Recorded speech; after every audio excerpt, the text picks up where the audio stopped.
আপোনালোক সকলোকে মোৰ অন্য এটি ভিডিঅ'লৈ স্বাগতম জনাইছোঁ।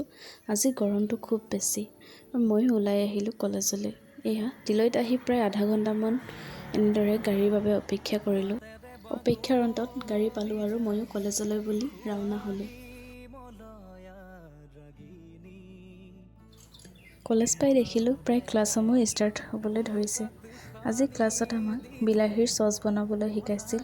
তাৰ বাবে বিলাহীসমূহ প্ৰথমে বইল কৰি এনেদৰে তাৰ গুটিসমূহ চাকনিৰে চাকি বাহিৰ কৰি ৰসসমূহ উতলাবলৈ কিছু সময়ৰ বাবে থৈ দিয়া হ'ল। আৰু এইফালে চাওকচোন, সিহঁতে নিজৰ মাজতেই কিবা কিবি আলোচনা কৰি আছে আৰু ময়ো স্মৃতি হিচাপে এই ভিডিঅ'সমূহ সাঁচি ৰাখিলোঁ।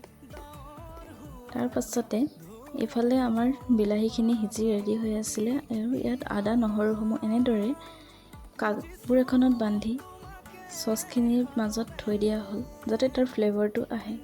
আৰু এইফালে বাইদেউগৰাকী খুব ধুনীয়াকৈ টোপনি মাৰি আছে।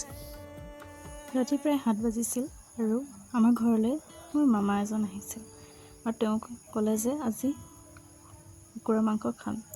সেয়ে ময়ো কুকুৰা মাংসসমূহ এনেদৰে বনোৱাত লাগি আছোঁ। আজিলৈ আহিছোঁ, বাই বাই।